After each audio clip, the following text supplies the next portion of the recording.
ఏపీకి ఇచ్చిన హామీలు అమలు చేయడంలో విఫలమైన ప్రధాని మోదీ కర్నూలు జిల్లా పర్యటనను వ్యతిరేకిస్తున్నట్లు సిపిఎం జిల్లా నాయకులు బి వీరశేఖర్, సిపిఐ మండల కార్యదర్శి ఎం నరసరావులు తెలిపారు.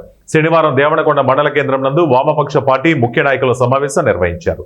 ఈ సందర్భంగా వారు మాట్లాడుతూ ఈ నెల 16వ తేదీన కర్నూలుకి ప్రధాని నరేంద్ర మోడీ రాకను వామపక్ష పార్టీలు తీవ్రంగా వ్యతిరేకిస్తున్నామన్నారు.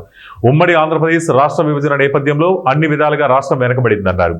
కావున ఆంధ్రప్రదేశ్ రాష్ట్రానికి ప్రత్యేక హోదా ఇవ్వాలని ప్రతిపక్షంలో ఉన్న బీజేపీ ప్రభుత్వం ఆనాడు పార్లమెంటులో మాట్లాడి తిరుపతి సాక్షిగా హామీ ఇచ్చి నేడు వారిచ్చిన హామీని మర్చిపోయి ఆంధ్రప్రదేశ్ కి ప్రత్యేక హోదా ఇవ్వడం సాధ్యం కాదనడం దుర్మార్గమైన చర్య అన్నారు. సందర్భాల్లో ఆయన ఇచ్చిన హామీల్ని అమలు చేసే దాంట్లో వైఫల్యం చెందినటువంటి నేపథ్యంలో నరేంద్ర మోడీ రాష్ట్రానికి రావడానికి హక్కు లేదన్నటువంటి పిలుపుతో ఈరోజు చేయబోతా ఉన్నాం.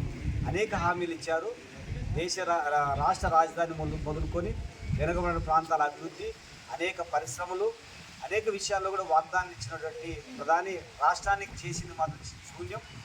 మరి గుప్పెడు మట్టి, చెమ్ముడు నిల్లిచ్చి రాజధాని నిర్మాణం పూర్తి చేసుకున్న పద్ధతిలో చెప్పినాడు. ఈ నేపథ్యంలోనే నరేంద్ర మోడీ యొక్క వాస్తవ పరిస్థితిని, నరేంద్ర మోడీ ప్రభుత్వం యొక్క వాస్తవ పరిస్థితిని ప్రజలు చెప్పేదానికి ఈరోజు నరేంద్ర మోడీ గోబ్యాక్ అనే దాంట్లో వామపక్ష పార్టీ పిలుపునిచ్చాయి. 15వ తారీఖున జరగబెట్టిన నిరసన కార్యక్రమంలో ఈ మండలంలో